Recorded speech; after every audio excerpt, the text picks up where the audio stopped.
batas kuasa-Mu, Tuhan. Semua dapat Kau lakukan. Apa yang kelihatan mustahil bagiku, itu sangat mungkin bagimu. Di saat ku tak berdaya, kuasa-Mu yang sempurna. Ketika ku percaya, mujizat itu nyata. Bukan karena kekuatan, namun Roh-Mu ya Tuhan. Ketika ku berdoa, mujizat itu nyata.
memberikan kami hati yang baru dan seluruh hidup yang baru, masa depan yang baru, bahkan jalan-jalan yang baru buat kami. Terima kasih Bapak, terima kasih, bersyukur untuk kasih-Mu dan setia atas setiap kami. Terima kasih untuk pagi hari ini kembali kami boleh beribadah bersama-sama. Kami tahu ini adalah anugerah daripada-Mu, karena di luar sana ada begitu banyak orang, sekalipun ada kesempatan ibadah, tapi mereka tetap tidak beribadah. Tuhan, kami bersyukur kami bisa beribadah, kami bisa bertemu dengan saudara seiman di sini, kami bisa bertegur sapa, kami bisa dengar kesaksiannya, bagaimana Engkau luar biasa, Engkau baik, Engkau Allah yang hidup, mujizat-Mu masih terus terjadi, dan iman kami saling dikuatkan satu dengan yang lain. Terima kasih, bahkan kami boleh bersama-sama memuji dan menyembah-Mu. Terima kasih Tuhan. Kami tahu ini adalah hal yang paling berharga, karena kami sudah pernah alami ketika pandemi ada, kami gak bisa beribadah bersama-sama. Begitu gak enak Tuhan. Dan hari ini oleh sebab itu, ketika kesempatan ini kembali Kau berikan, kami mau pakai sebaik-baiknya ya Tuhan. Kami punya banyak agenda, kami punya banyak acara, pagi hari ini kami mau kesampingkan dulu semua agenda-agenda itu, dan kami mau duduk diam mendengarkan firman-Mu, karena kami butuh firman-Mu, firman-Mu yang menjadikan kami hidup, firman-Mu yang memberikan segala yang terbaik buat kami. Kami arahkan hati kami pastikan kami punya hati yang haus dan lapar akan Engkau, dan kami pastikan hati kami juga jadi tanah yang baik, yang subur, sehingga setiap benih firman yang sebentar lagi kami akan dengar itu bisa berakar, bertunas, bertumbuh, bahkan berbuah 30, 60, bahkan 100 kali lipat di hidup kami, dan hidup kami jadi berkat buat orang-orang sekeliling kami. Roh Kudus yang menolong kami supaya kami menerima firman Tuhan bukan hanya berdasarkan pengetahuan akal budi kami, tapi yang lebih dari itu kami terima firman Tuhan dengan hati kami yang percaya. Terima kasih ya Tuhan, pengurapan turun atas setiap kami termasuk hamba-Mu, karena kami sama-sama mau mendengarkan firman-Mu. Kami sehati berdoa untuk saudara kami Cindy yang sejak kemarin demam dan pusing. Kami berdoa saat ini dengan otoritas di dalam nama Yesus, segala sakit demam dan sakit pusing pada diri Cindy kami keluar saat ini juga dalam nama Yesus, dan Cindy sembuh dari demam dan pusing-pusingnya dalam nama Yesus. Terima kasih Bapak, berfirmanlah kami siap mendengar dalam nama Yesus. Mari setiap kita yang sungguh mau mendengar dan menjadi pelaku firman Tuhan sama-sama dengan saya berkata amin. Kasih tepuk tangan buat Yesus. Silakan duduk saudara. Haleluya. Shalom semuanya.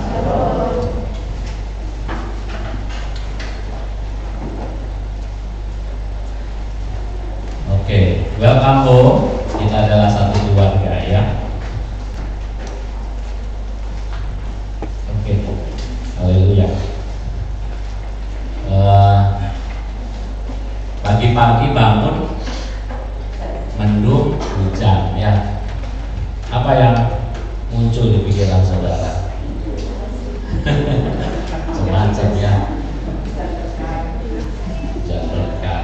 Sebelum kita ngobrol-ngobrol tentang hujan, saya bangga kepada Bapak Ibu Saudara yang hadir sampai kehujanan. Saudara naik sepeda motor, hujan-hujan, saudara tetap datang. Saya bangga dengan saudara ya. Ada banyak yang kadang kita punya mobil, itu kita udah ngeluh dan mikir-mikir nggak ke gereja. Ada yang punya motor tetap berangkat ke gereja, yang naik angkutan kota berangkat ke gereja. Luar biasa ya. Tuhan itu, atau gini, siapa tadi pagi ketika hujan, terus saudara ingat kesaksian saya beberapa minggu yang lalu, terus untuk saya memotivasi saudara untuk berdoa dengan otoritas di dalam nama Yesus, dan lalu saudara keluar rumah dan saudara angkat tangan saudara dan saudara perintahkan langit untuk berhenti menurunkan hujan. Ada yang tadi pagi lakukan itu? Ada? Nggak ada. Saudara pasrah aja dengan Tuhan, ya. Atau saudara ingat tapi saudara memang nggak melakukan karena saudara takut atau ya ada mikir-mikir bisa apa enggak gitu ya. Ada yang ingat aja paling nggak ada tadi pagi. Ada itu, tapi nggak melakukan Bu ya. Nggak, kenapa Bu? Oh gitu ya. Luar biasa, tapi imannya lebih tapi kita belajar ya, harusnya menggunakan otoritas yang Tuhan Yesus sudah berikan ya, bukan fasilitas itu tapi otoritas ya. Kalau fasilitas itu lain. Nah, pas saya mau mandi terus hujan di tempat kami ya, agak di atas, hujan deras. Nah terus saya mau berdoa menghardik supaya hujan ini pergi, tapi di dalam hati nanti aja setelah selesai mandi saya ke teras rumah. Tapi belum selesai mandi terus hujannya langsung tiba-tiba mengecil. Terus terang di benak saya tuh berpikir gini, apa jangan-jangan dari jemaat nih ada yang udah musim hujan duluan ya gitu ya, meringankan tugas saya. Karena setelah sampai saya selesai mandi, terus saya ke teras, saya lihat cuma gerimis dikit-dikit itu di tempat kami, dan saya tetap berdoa untuk memindahkan ke daerah lain yang sedang membutuhkan. Saya minta sama Tuhan dan saya pakai otoritas untuk hal itu. Tapi di perjalanan sampai ke arah sini, oh di sini kok lebih deras dibanding di rumah. Lalu ketika saya mau berdoa lagi, Roh Kudus kasih impresi kepada saya begini, nggak apa-apa, seger-seger pagi sambil ada pernyataan ini. Tuhan itu ingin menguji kita itu sebetulnya mulai dari hal-hal yang paling kecil, hal-hal yang sederhana. Tuhan ingin melihat kesetiaan kita sejauh mana. Makanya ada firman Tuhan yang berkata, setialah dalam perkara kecil atau perkara sederhana. Dan ketika kita setia dalam hal sederhana, Tuhan akan kasih tanggung jawab dalam perkara yang lebih besar. Ya, jadi ayo kita belajar dari hal-hal yang kelihatannya alami, yang umum terjadi di tengah-tengah kita, tapi percayalah nggak ada satu momen atau bagian pun dalam hidup ini yang di luar pandangan dan jangkauan Tuhan. Semua itu ada dalam pandangan Tuhan, dan Tuhan izinkan untuk kita menikmati otoritas yang Dia sudah berikan, bahkan hal-hal yang dari yang paling sederhana sekali. Ya, puji Tuhan. Nah, Bapak Ibu Saudara, 3 bulan ini kami berdua banyak sekali melayani konseling tentang keluarga, ya. Dan oleh sebab itu hari ini saya kasih judul renungan firman Tuhannya adalah My Family, keluargaku. Oke. Nah, ada sangat banyak hal di dalam keluarga yang harus kita perhatikan, sebab di akhir zaman ini Alkitab memang sudah menulis bahwa keluarga-keluarga akan digoncang. Sebab iblis tahu jika keluarga hancur, maka hancurlah segala hal yang lain. Ya, maka dari itu penting sekali di hari-hari ini kita memperhatikan keluarga kita. Pagi hari ini setidaknya ada beberapa hal saja yang Roh Kudus sudah berikan buat kita tentang keluarga, karena sekali lagi ada begitu banyak hal ya pernak-perniknya di dalam keluarga. Tapi mari kita mau pelajari beberapa hal dari semua hal itu di pagi hari ini.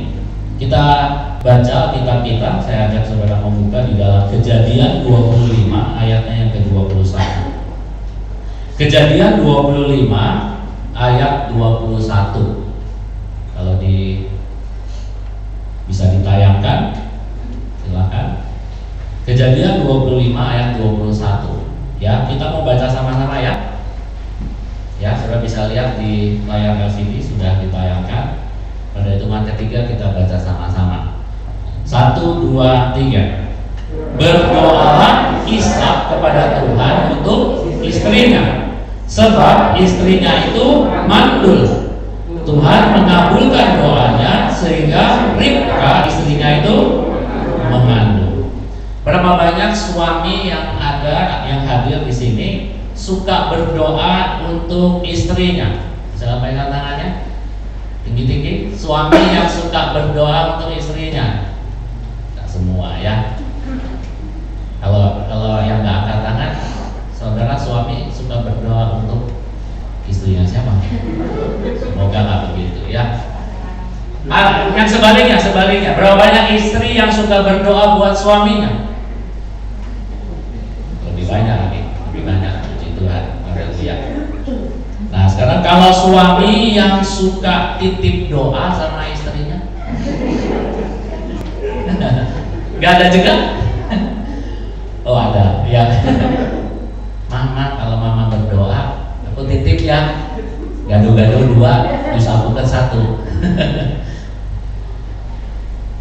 Ada banyak suami yang lebih suka titip doa sama istri Istrinya, alasannya doa istri lebih manjur, doa suami gak manjur. Ya gimana mau doa suami manjur orang gak pernah berdoa. Haleluya. Kalau suami yang gak pernah berdoa ada di sini, pasti gak ada yang angkat tangan. Tapi kalau betul saudara adalah suami yang gak suka berdoa, dengan kasih Tuhan saya bilang ayo bertobat. Ya, ingat berdoa itu sama seperti kita bernafas. Bernafas itu untuk hidup jasmani. Kalau kita nggak bernafas atau males bernafas atau kadang-kadang bernafasnya, maka pasti kita akan mati, pingsan. Tapi kalau berdoa itu adalah untuk hidup rohani.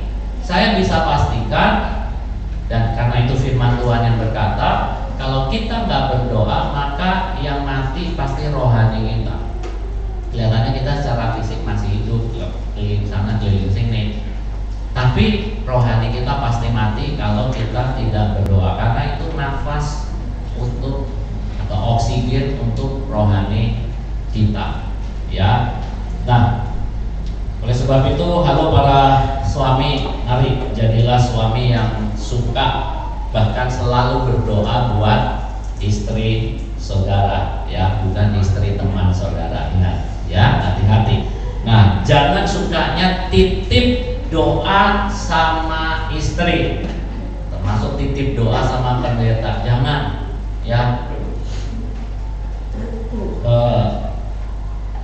Mintanya didoakan terus gitu ya sama istri. Jangan. Ingat, yang jadi kepala dalam rumah tangga itu siapa? Suami.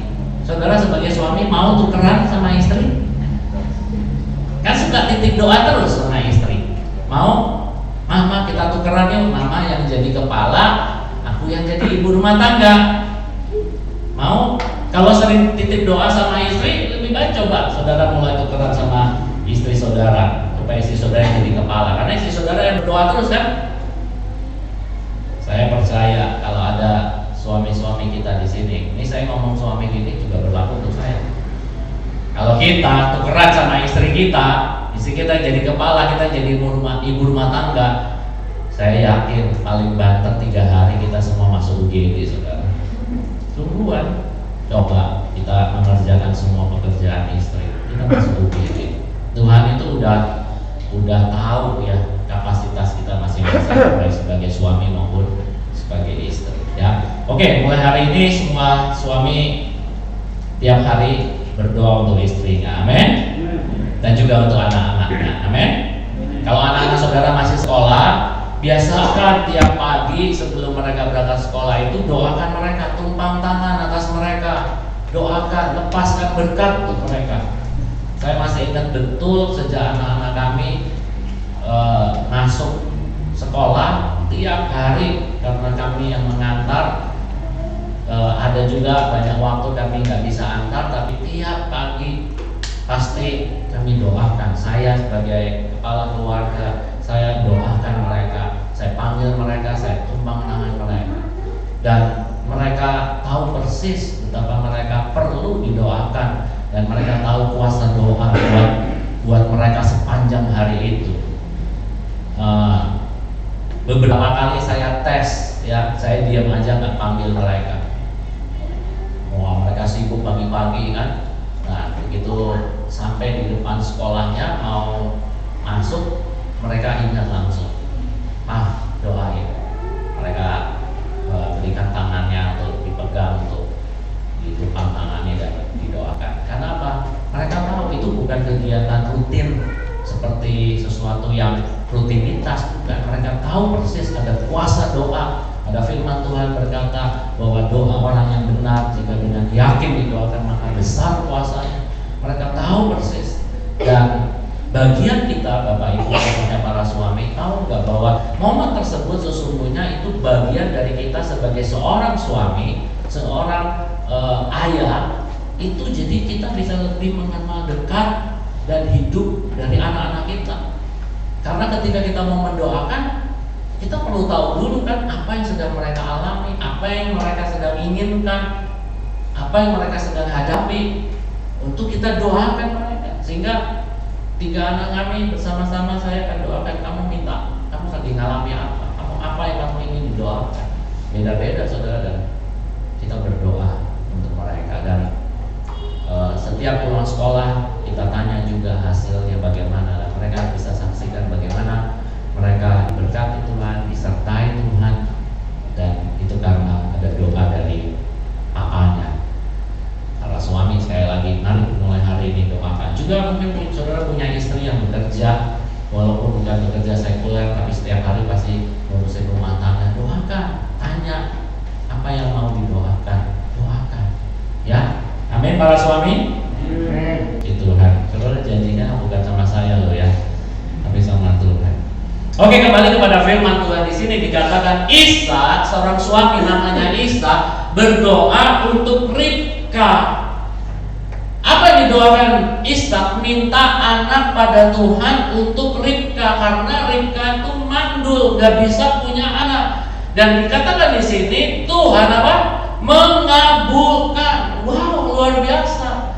Bahkan kalau kita baca lanjutnya, Tuhan kasih double porsi, yaitu anak kembar kepada Ribka, kepada Ishak. Saya bacakan kepada saudara ya, ayat 23. Firman Tuhan kepadanya, dua bangsa ada dalam kandunganmu, dan dua suku bangsa akan berpencar dari dalam rahimmu. Suku bangsa yang satu akan lebih kuat dari yang lain, dan anak yang tua akan menjadi hamba kepada anak yang muda. Sekali lagi para suami, saya sungguh serius ini. Dan saya dari kemarin ketika renungkan ini, saya ngomong sama Tuhan, ngomong sama diri sendiri. Ini luar biasa. Para suami, lihat, suami, jadilah suami yang rohani, jadilah suami yang takut akan Tuhan, suami yang mau berdoa untuk istrinya. Suami yang demikian, Tuhan akan kasih berkatnya itu double. Yang percaya katakan amin. Yang percaya para suami bilang setiap hari saya mau berdoa buat istri saya. Halo? Para suami bisa bilang saya mau tiap hari berdoa buat istri saya. Saudara mau berkat double? Ayo mulai ngomong gitu. Saudara yang dikasih oleh Tuhan Yesus, ini bukan sebuah dongeng, ini bukan apa namanya sekedar cerita biasa, tapi sungguh luar biasa saudara. Dan ketika saya renungkan lagi, saya sudah lama dan sering membaca cerita ini, dan mungkin saudara sudah dengar juga tentang ini, dan selalu fokusnya kepada soal salah satu anak dari mereka, yaitu menjual hak kesulungannya, Esau, anak yang sulung.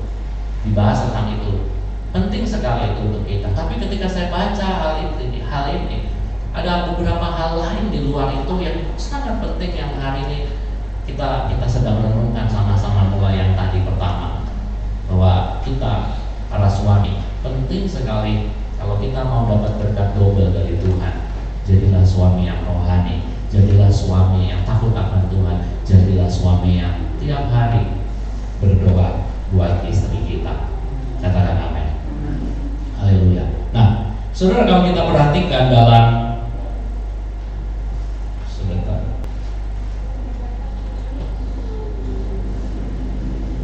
Kalau kita perhatikan di dalam ayat 23 ini, tadi dikatakan ada dua bangsa akan begini begitu.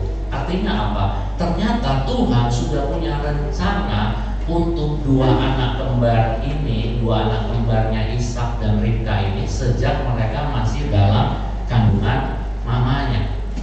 Ini hal kedua yang kita bisa dapatkan dari kisah keluarganya Ishak dan Ribka ini. Kalau yang pertama tadi, Ishak adalah contoh bagi kita para suami untuk berdoa buat istri kita, dan kita akan dapatkan berkat double. Yang kedua, kita perhatikan ternyata Tuhan sudah punya rencana terhadap dua anak mereka sejak mereka atau anak-anak itu ada dalam kandungan mamanya. Artinya apa? Setiap kita, setiap saudara dan saya, kita masing-masing yang sejak kita ada dalam kandungan mama kita, ternyata Tuhan juga sudah punya rencana untuk kita. Katakan amin. Tidak ada satupun di antara kita semua di sini maupun yang dengarkan secara online, kita lahir di dalam dunia ini tanpa ada tujuan dari Tuhan. Sekali lagi, Tuhan sudah punya rencana atas kita sejak kapan? Sejak dalam kandungan mama kita.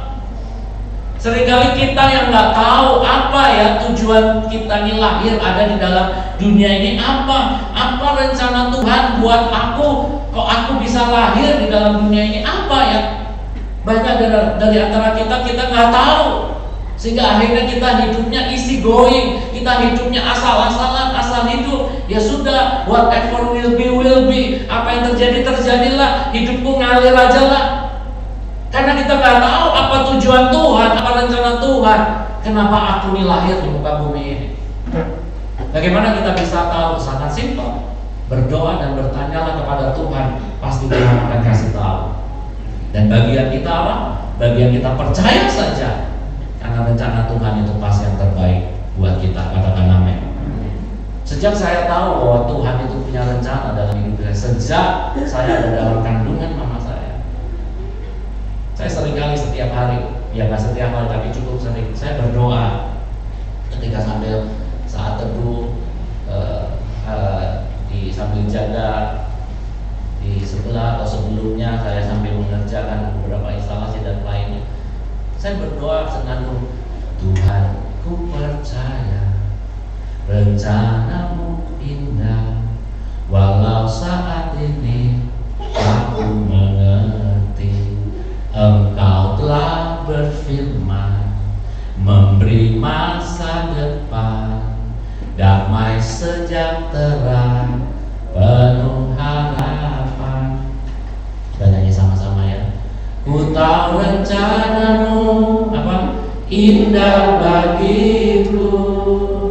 Ku tahu kehendakmu baik bagiku.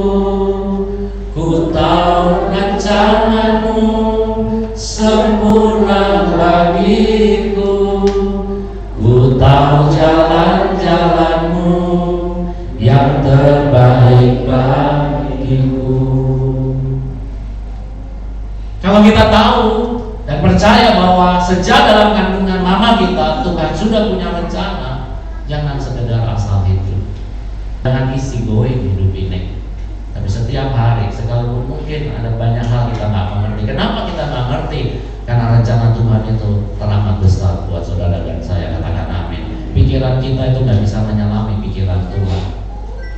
Tapi kita percaya saja bahwa setiap hari kita bangun pagi sampai tutup mata dan setiap hari kita lakukan itu, kita hidup di dalam rencana Tuhan yang indah, rancangan yang terbaik, jalan-jalan yang sempurna buat saudara dan saya. Katakan amin. Haleluya. Selanjutnya perhatikan ayat ke-27 dari pasal 25 ini. Lalu bertambah besarlah kedua anak itu.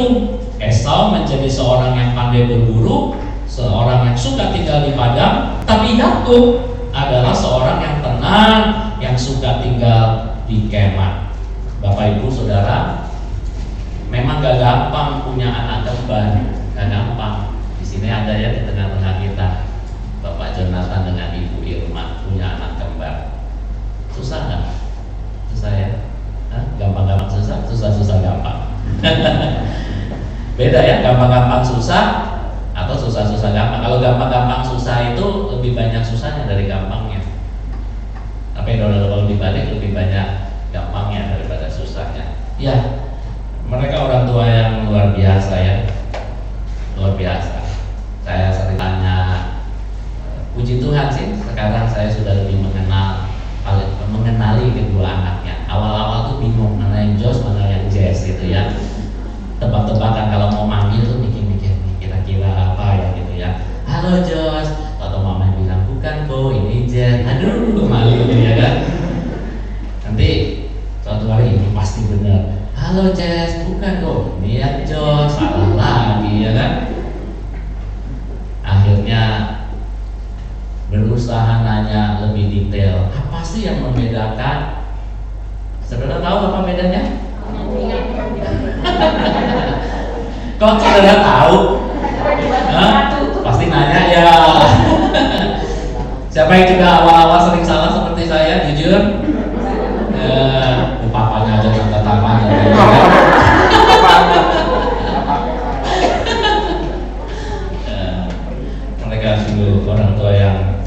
luar biasa ya. Ngomong-ngomong kembar, saudara tahu nggak bahwa istri saya ini juga kembar loh? Sungguh. Katanya, masa nih ada.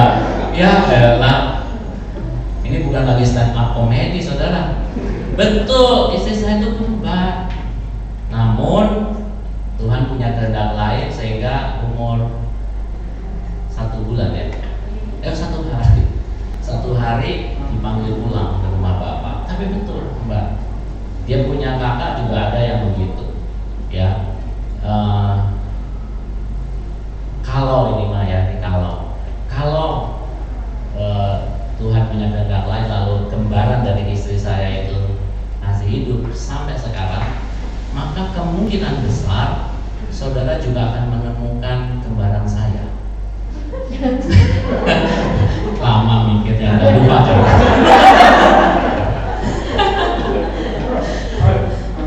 Saudara yang ketawa udah tahu belum maksudnya, atau ketawa ya apa sih maksudnya? Sudah lupa kan ya, gitu, karena nggak ada. Istri saya seringkali merasa agak sedih, khususnya pas dia mau berulang tahun karena dia ingat akan hal itu, wajar ya.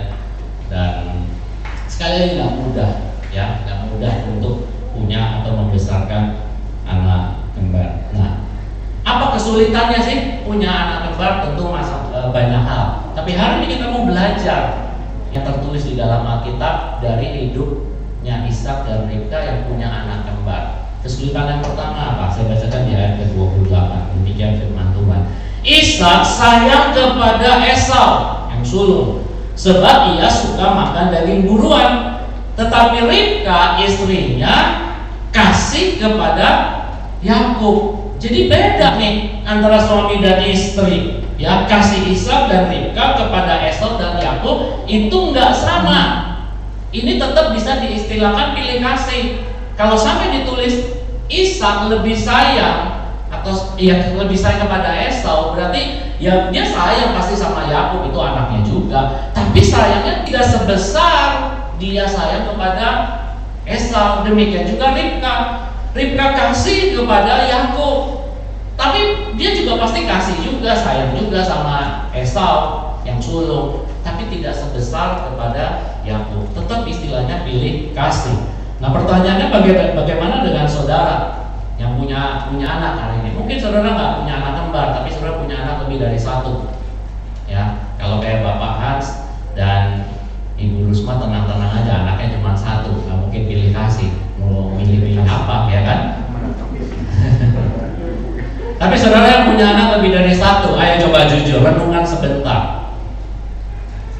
Apakah saudara juga pilih kasih? Saudara lebih sayang kepada yang satu lagi ya sayang sih, tapi sayang saudara nggak sama, nggak sebesar kepada yang satunya. Para ayah lebih sayang sama yang mana? Para istri, mama lebih sayang sama yang mana? Ayo jujur dan jawab sendiri di hati saudara.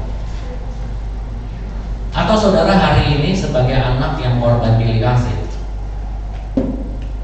Halo?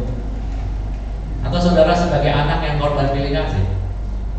Walaupun hari ini mungkin saudara sudah punya anak, tapi bukankah saudara juga anak terhadap dari orang tua saudara, dan saudara mungkin bukan anak tunggal? Saudara punya kakak atau saudara punya adik, pokoknya lebih dari 1, dan saudara merasa bahwa sebetulnya saudara adalah korban pilih kasih dari orang tua saudara. Saudara tahu persis sejak kecil papa lebih sayang sama adik, lebih perhatian sama koko, sementara aku kok begini dan sebagainya. Simpan dulu jawabannya, renungkan saja. Esau dan Yakub mengalami pilih kasih. Apa akibatnya? Perhatikan ayat 29 sampai 34. Saya bacakan buat saudara. Pada suatu kali Yakub, si adik ini, sedang memasak sesuatu. Lalu datanglah Esau kakaknya dengan lelah dari padang. Kata Esau kepada Yakub, ini perbincangan antara koko dan adik. Berikanlah kiranya aku menghirup sedikit dari yang merah-merah itu karena aku lelah. Itulah sebabnya namanya disebutkan Edom. Tetapi kata Yakub adiknya, jualah dahulu kepadaku hak kesulunganmu. Saud Esau, sebentar lagi aku akan mati, apakah gunanya bagiku hak kesulungan itu? Kata Yakub, bersumpahlah dahulu kepadaku. Maka bersumpahlah ia kepada Yakub, dan dijualnyalah hak kesulungannya kepadanya. Lalu Yakub memberikan roti dan masakan kacang merah itu kepada Esau. Ia makan dan minum lalu berdiri dan pergi. Demikianlah Esau memandang ringan hak kesulungan itu. Apa akibatnya dari anak-anak korban pilih kasih orang tuanya? Apa akibat yang dialami oleh Esau dan Yakub karena mereka mengalami pilih kasih dari papa mamanya? Dari sini kita bisa melihat hubungan kakak dan adik rusak. Hubungan Esau dan Yakub rusak. Kenapa saya bisa tegaskan rusak? Masa ada seorang kakak yang lagi lapar pulang kerja, sampai di rumah lihat adiknya lagi masak enak, lalu minta makan dan dikatakan aduh dia cium, kayak cerita-cerita kartun ya, masakan lagi matang terus ada asapnya, godain gitu ya, kayak tukang sate asapnya sengaja dikobarkan supaya merangsang rasa pengen dari orang-orang yang menciumnya. Demikianlah itu yang terjadi kalau kita bayangkan, aduh udah lapar, keroncongan perutnya pulang, wih bau masakan adiknya enak sekali. Tapi ternyata di sini dikatakan adiknya yang punya makan, bukannya halo koko, ayo lagi lapar ya, tunggu sebentar ya, disiapin terus dikasihkan, nih kok makan, lagi lapar kan, nih coba masakanku. No, tidak itu yang terjadi. Tapi yang terjadi apa? Justru pokoknya disuruh beli. Lapar, mau makan makananku, masakanku, bayar. Wow, saya ketika membayarkan ini rusak sekali hubungannya. Halo, di sini ada kakak adik, kakak adik. Mungkin ada yang nggak hadir, saya tahu saudara bukan anak tunggal. Kalau kakak saudara minta kue, terus adik saudara suruh beli gitu, bayar dulu gitu, apa perasaan saudara? Atau saudara, oh piro berapa sih tak bayar? Ada? Kalau sampai dalam hati lihat ya suatu hari kamu minta sesuatu, kamu perlu sesuatu, gantian kamu harus bayar. Gitu. Ada yang begitu? Kalau ada yang begitu, betapa kasihannya saudara. Cukup bertobat saudara. Atau mungkin saudara begitu gara-gara saudara korban pilih kasih. Haleluya. Kalau saudara punya adik, punya kakak, mungkin nggak hadir di sini, tapi saran saya untuk memastikan hubungan saudara dengan adik dan kakak saudara itu benar-benar baik. Saudara nanti pulang ketemu, saudara bisa rangkul adik atau kakak saudara, tanda bahwa saudara punya hubungan yang baik, bukan hubungan jual beli, bukan hubungan dagang. Amin, Bapak Ibu. Ya.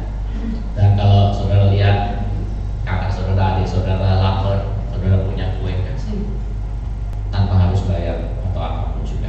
Ya. Oke, perhatikan itu yang akibat dari sebuah pilih kasih. Ya. Berikutnya, apalagi di Kejadian 27 ayat 5 sampai 10 saya bacakan buat saudara. Tetapi Ribka mendengarkannya, artinya mendengarkan percakapan Ishak sebelumnya dengan Esau. Ketika Ishak berkata kepada Esau anaknya, setelah Esau pergi kepada memburu seekor binatang untuk dibawanya kepada ayahnya, berkatalah Ribka kepada Yakub anaknya, telah kudengar ayahmu berkata kepada Esau kakakmu, bawalah bagiku seekor binatang buruan dan olahlah bagiku makanan yang enak supaya aku makan, dan supaya aku memberkati engkau di hadapan Tuhan sebelum aku mati.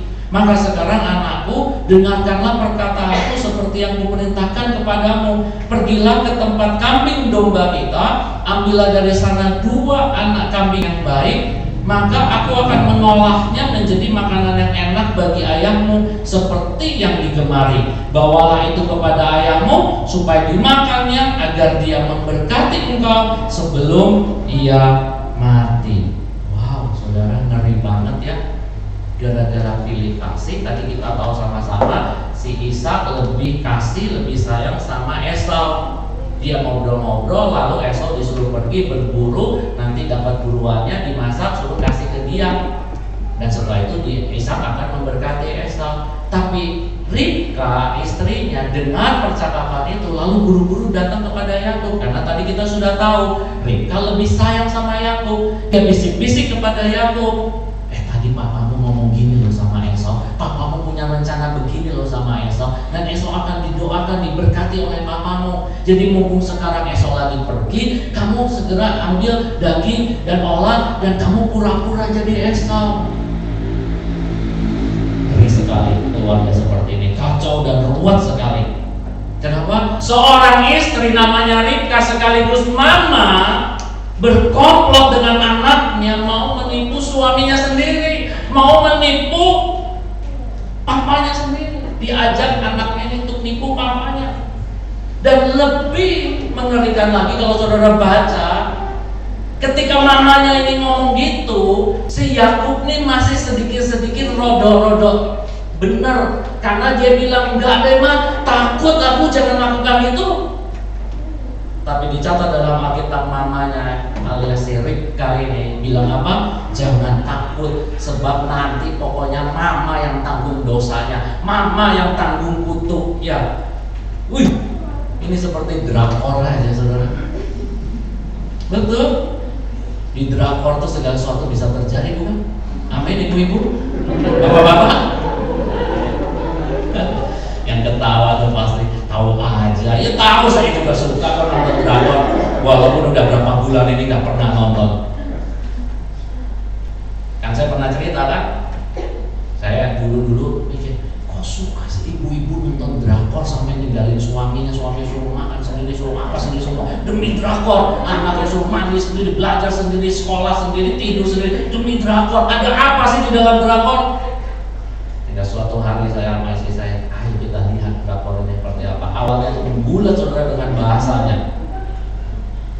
tapi lama-lama saya juga bisa menikmati.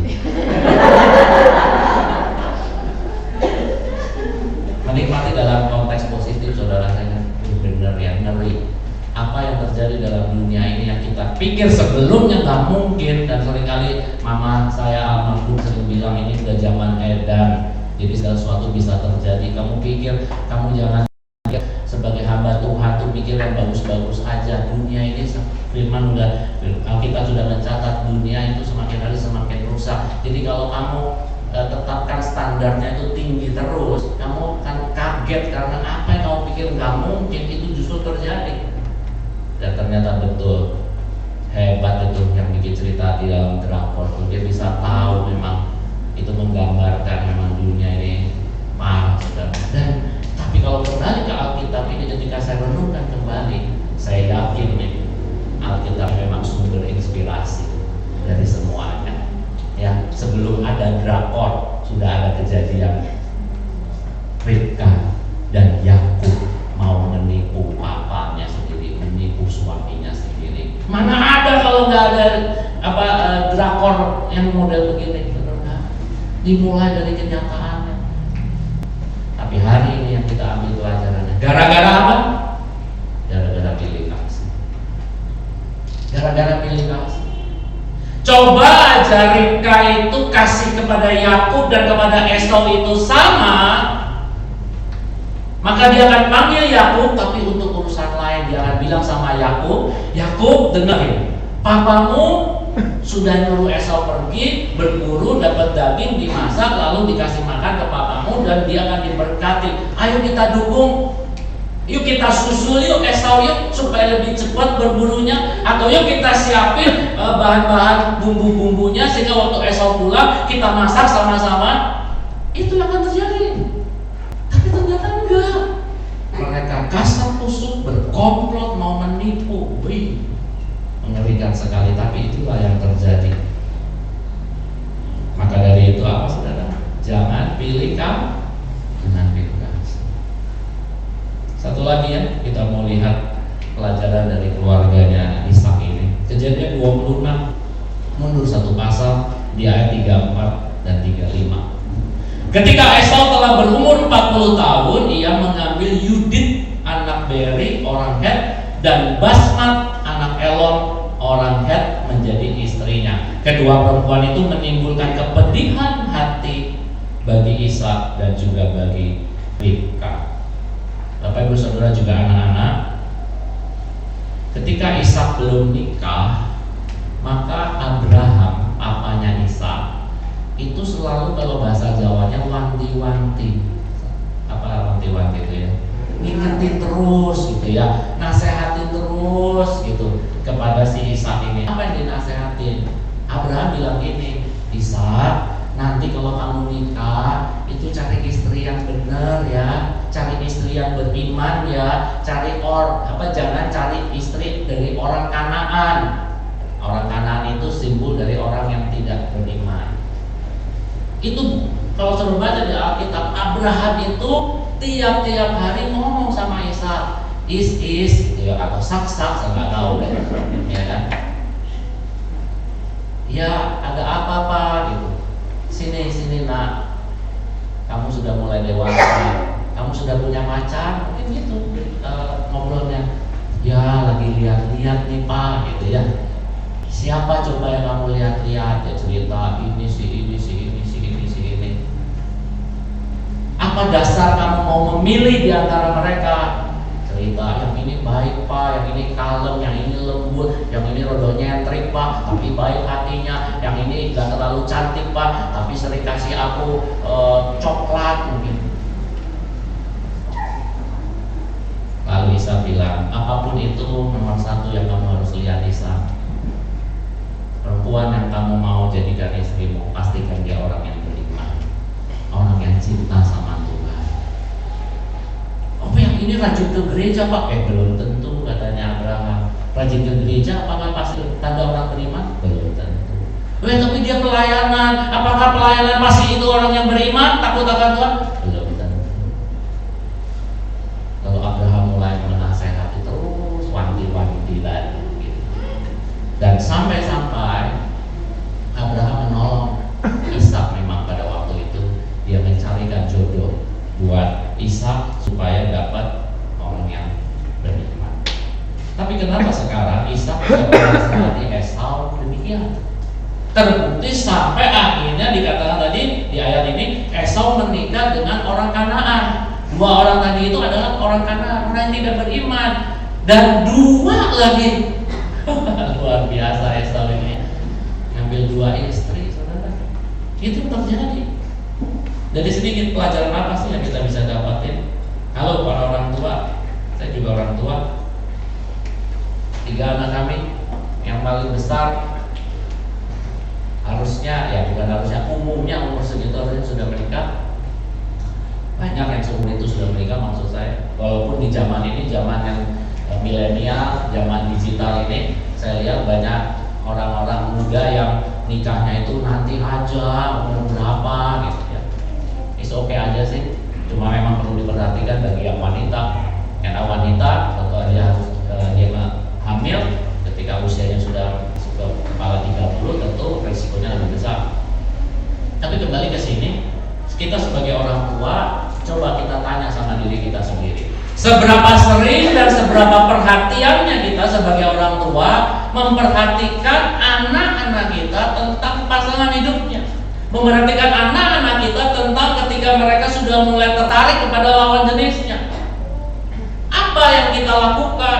Apakah kita diamkan? Masih kecil, biar ini suka-suka, cinta monyet kok. Kalau saudara ngomong gitu, maaf, berarti saudara anggap anak saudara seperti monyet. Saya nggak pernah mau begitu, saudara. Ya. Atau sebaliknya, udah besar Pak, ngapain sih diurus? Anak saya udah ngerti, harus begini, harus begitu. Biar dia pilih sendiri. Ini kan bukan zamannya Siti Nurbaya, harus dijodoh-jodohkan begitu. Biar dia pilih sendiri deh. Toh kalau dia salah, dia akan tanggung sendiri. Berapa sering mendengar orang ngomong begitu dan miris di hati saya. Kami berdua selalu memperhatikan, bukan kami sekedar kepo dan mau mengatur dan otoriter dengan anak kami, bukan. Kami cuma selalu ingatkan, kalian takut akan Tuhan ya, kalian takut akan Tuhan.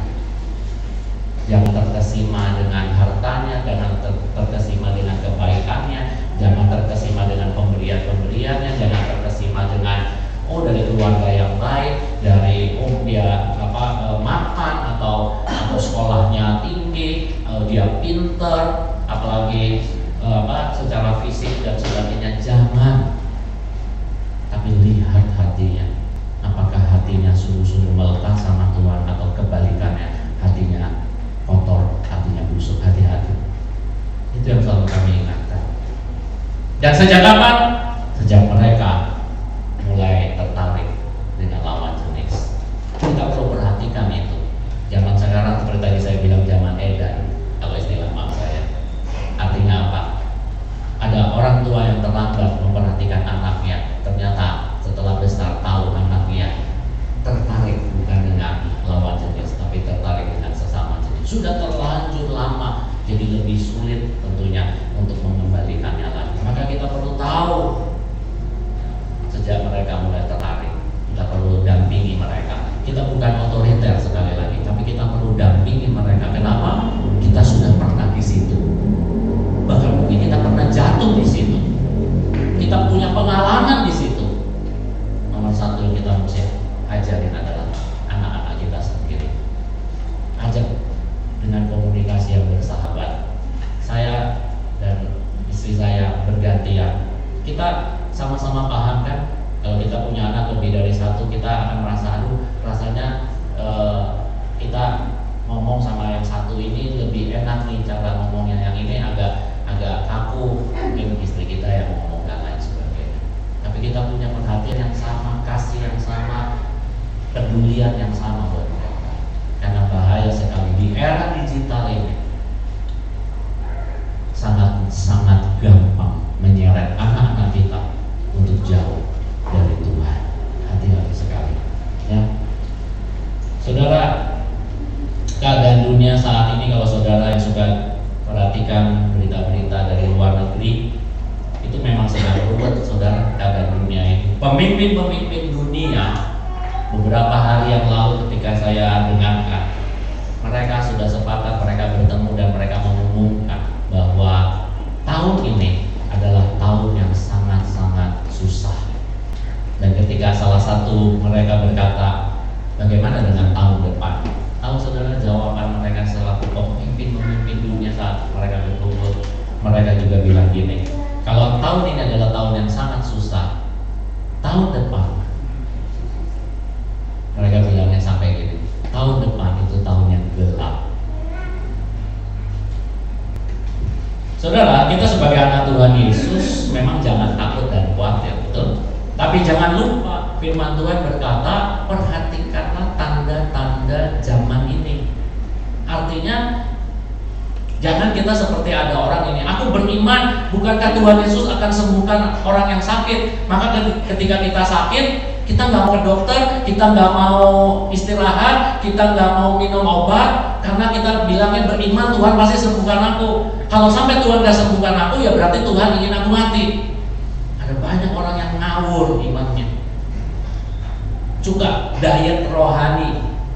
Begitu baca firman Tuhan yang ini, ini bagus buat aku. Begitu baca firman Tuhan yang ini, kamu harus hidup dalam kekudusan, kamu harus mengampuni, yang ini bukan buat aku. Oh, kamu hidupnya diberkati, kamu akan jadi kepala dan bukan ekor. Wah, yang ini buat aku. Banyak orang yang diet rohani.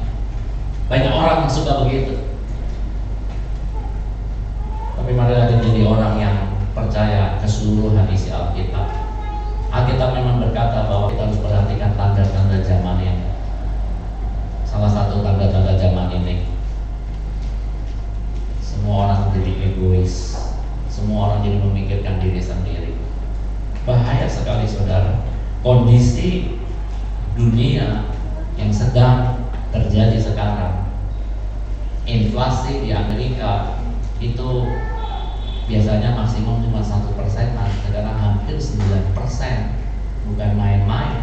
Dan ada begitu banyak perekonomian dunia yang ambruk, dan mereka sudah bisa memprediksi secara statistik kapan dunia bangsa negara ini akan jatuh, kapan negara ini akan jatuh. Itu semua sudah dalam perhitungan mereka. Mereka bukan menghakimi dunia ini, bukan, tapi mereka perlu memperhatikan hal itu, dan mereka berebut sama-sama, mengajak sama-sama, bergandeng tangan pemimpin-pemimpin negara ini untuk bisa menanggulangi hal itu. Itulah tugas mereka. Mereka dipanggil ada di sana. Tapi bagaimana dengan kita sebagai rakyat biasa? Bagaimana dengan kita sebagai anak Tuhan? Jelas kita memang gak perlu takut dan khawatir, kita punya Tuhan yang besar. Tapi mari kita perlu berjaga-jaga. Dan tahukah saudara bahwa imbas dari keadaan dunia yang lagi ruwet ini, nomor satu imbasnya adalah pada keluarga. Imbasnya pada hubungan antara kita dengan anggota keluarga kita. Oleh sebab itu, mari sebelum pikiran kita peras habis untuk mikirin usaha kita, untuk mikirin karir kita, untuk mikirin yang lain-lain, nomor satu, segeralah bereskan kalau ada hubungan-hubungan di antara kita dengan anggota keluarga kita, hubungan kita dengan papa dan mama kita, hubungan kita dengan adik-adik dan kakak kita. Ternyata ada ganjelan yang selama ini kita biarkan. Firman Tuhan hari ini mengajak dan memperingati kita, segera bereskan, segera bereskan. Apakah hari ini saudara menjadi orang yang asal hidup, easy going, karena nggak tahu apa rencana Tuhan atas hidup saudara? Sekali lagi saya katakan, stop hidup asal-asalan, sebab Tuhan punya rencana atas hidup saudara. Yang kedua, apakah saudara adalah orang yang suka pilih kasih sama anak-anak saudara? Bertobatlah, karena fatal akibatnya. Dan yang terakhir, apakah saudara justru hari ini saudara sadar betul saudara adalah korban pilih kasih dari orang tua saudara? Saran saya, stop sakit hati kepada orang tua saudara yang sudah berlaku pilih kasih. Ampuni mereka, dan berkat Tuhan akan Tuhan limpahkan. Amin. Untuk bagi kita.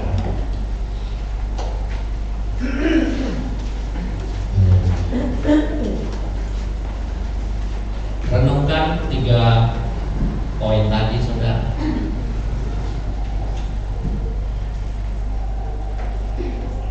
Kita tanya sebuah kejadian langsung.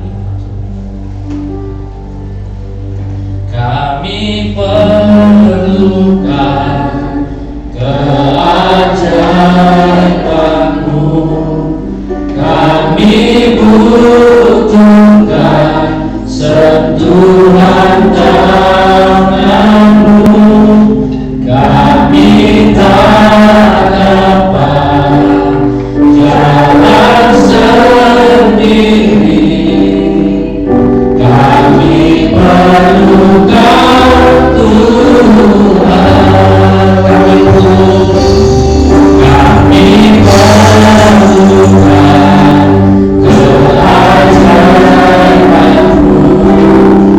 kami butuhkan sentuhan tangan-Mu, kami tak dapat jalan sendiri, kami perlukan Tuhan. Sekali lagi, kami pada Yesus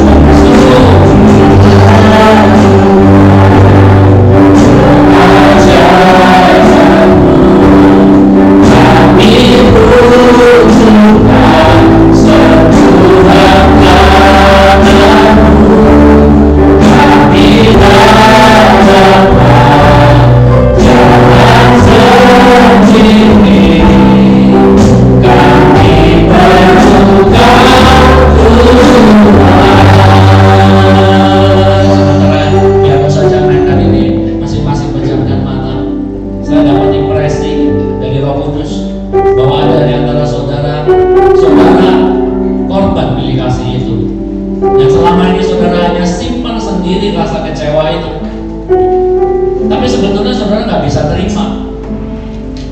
Dan tanpa saudara sadari, rasa kecewa itu semakin dalam dan semakin dalam di dalam hatimu. Dan itu mempengaruhi seluruh pola hidupmu. Engkau jadi seperti hari ini, itu karena ada rasa kecewa begitu dalam di dalam hatimu. Tapi saya mau sampaikan pada saudara, hari ini Tuhan Yesus mau pulihkan. Hari ini Tuhan Yesus mau menyembuhkanmu. Pejamkan matamu, taruh tanganmu di dada, dan buka hatimu. Yesus mau angkat beban kecewamu dalam nama Yesus.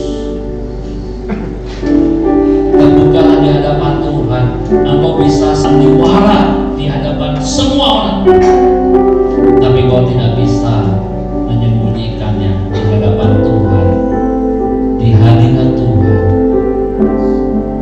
Di dalam dalam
Jalan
Kalau terus ada satu dua orang dari engkau, dari saudara, engkau merasa sudah terlanjur, ya sudah aku beginilah.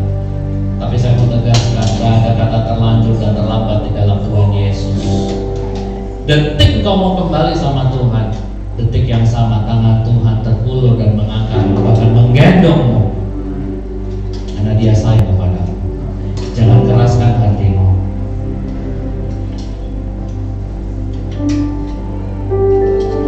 Engkau berkata, aku tidak tahu tujuan Tuhan atas hidupku. Kenapa engkau selalu tidak tahu? Karena yang kau hidupi selalu adalah rencanamu sendiri. Yang kau hidupi selalu adalah pikiranmu sendiri. Hari ini kembalilah sama Tuhan. Hidupi firman Tuhan. Hidupi jalan baru yang Tuhan sudah sediakan. Sebab Tuhan sayang kepadamu. Terima kasih Tuhan. Haleluya. Tuhan Yesus, saat ini kami mempersiapkan hati kami, tubuh jiwa roh kami untuk masuk dalam perjamuan kudus. Kami pastikan Engkau Yesus adalah satu-satunya Tuhan dan Juru Selamat kami yang hidup. Tidak ada yang lain selain Engkau, hanya Engkau Tuhan Yesus Kristus.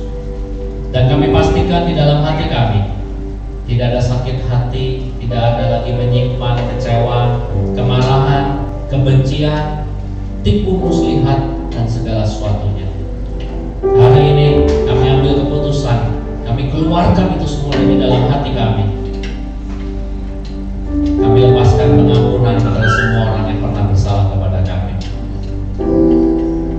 Sehingga sekarang ini kami kedapatan siap untuk menerima tubuh dan darah-Mu yang kudus. Seperti firman-Mu berkata, supaya bukan kutuk yang kami terima, tapi justru berkat yang kami terima. Terima kasih Tuhan Yesus. Engkau memberkati kami, Engkau memberkati saudara-saudara kami yang mengikuti secara online. Tidak ada jarak di dalam kasih dan kuasa-Mu. Terima kasih ya Tuhan. Haleluya. Mari Bapak Ibu kita persiapkan roti dan anggur. Bapak Ibu yang ada di rumah bisa persiapkan.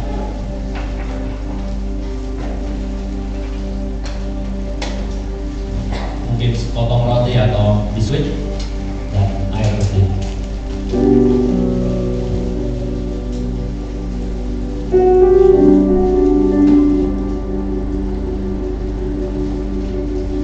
Saudara bisa baca dulu firman Tuhan yang ada di dalam setiap poster yang ada. Camkan dan renungkan firman Tuhan itu, karena firman Tuhan itu baik buat kita. Haleluya. Haleluya. Mari kita berdoa. Tuhan Yesus,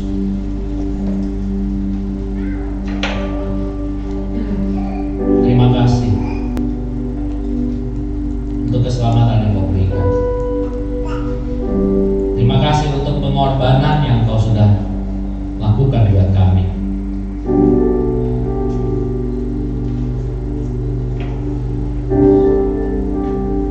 Terima kasih. Mari kita angkat roti yang melambangkan tubuh Kristus. Pada malam waktu Yesus akan diserahkan, Yesus memanggil murid-muridnya. Lalu Dia mengambil roti. Dia mengucap syukur atasnya dan Dia memecah-pecahkannya. Lalu diberikan kepada murid-muridnya sambil berkata, inilah tubuhku yang diserahkan bagi kamu. Bapak Ibu Saudara, 2000 tahun yang lalu Yesus mati di atas kayu salib sebagai korban penebusan dosa kita semua. Mari dengan rasa hormat dan syukur penuh penghargaan atas korban keselamatan yang Yesus sudah lakukan. Dia dibunuh dicambuk, diludahi, diejek, dimaki. Tidak sepatah kata pun keluar dari mulutnya sebagai pembelaan. Padahal dia tidak bersalah dan tidak berdosa. Semua itu dia tanggung, yaitu dosa dan kesalahan kita. Masihkah kita meragukan kasih-Nya yang begitu besar? Tapi kalau kita sungguh bersyukur dan kita mau hidup takut akan Tuhan dan tidak main-main lagi dengan dosa, mari kita terima dan kita makan roti ini dengan iman hanya kepada Tuhan Yesus Kristus.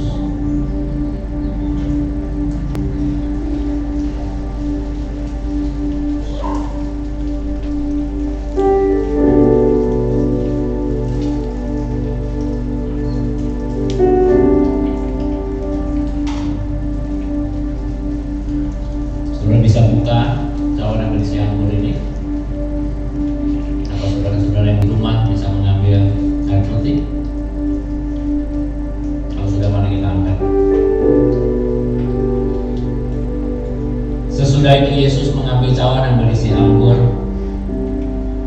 dan dia mengucap syukur atasnya dan dia bagikan kepada murid-muridnya sambil berkata, inilah darahku, darah yang ditumpahkan bagi kamu, sebagai meterai, sebagai tanda yang sah dari perjanjian baru yang akan aku berlakukan dalam hidupmu, supaya hidupmu bukan lagi di bawah hukum kutuk dan hukum Taurat, apalagi hukum dosa, tapi hidupmu di dalam kasih karunia Tuhan yang selalu cukup, di dalam anugerah Tuhan yang selalu cukup. Mari kita yang percaya bahwa hidup kita ada masa depannya yang cerah, bahwa hidup kita ada pengharapan yang selalu baru, bahwa hidup kita ada dalam rencana-rencana Tuhan yang indah, sehingga kita mau hidup takut akan Tuhan, hidup seturut dengan kehendak dan ketetapannya. Mari setiap kita yang mau, kita terima, kita minum dengan iman hanya kepada Tuhan Yesus Kristus.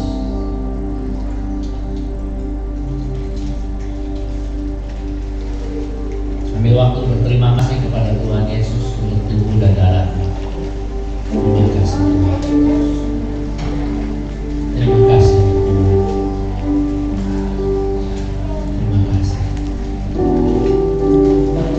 Ajaib Engkau, besar kasih-Mu, ajaib perbuatan-Mu.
mengucap syukur dalam segala keadaan. Bukan hanya dalam keadaan yang baik saja, tapi dalam keadaan yang tidak baik kami mau terus belajar bersyukur, tidak ngomel, tidak mengeluh. Terima kasih. Terima kasih untuk firman-Mu. Bentuklah terus kami melalui firman-Mu. Roh Kudus, hamba-Mu selesai menyampaikan, tapi Kau terus berbicara di dalam hati kami masing-masing, bahkan mengikuti kami pulang dan sampai kapanpun, karena Kau penolong dalam hidup kami. Ampuni kami kalau kami masih suka bandel, masih keras hati, tapi kami hari ini mau pastikan kami gak mau jadi seperti itu lagi. Terima kasih Bapak. Saat ini kami sehati berdoa buat bangsa dan negara Indonesia. Minta belas kasihan-Mu Kau curahkan untuk bangsa dan negara Indonesia serta kota di mana kami tinggal. Biarlah pertobatan demi pertobatan terjadi ya Tuhan.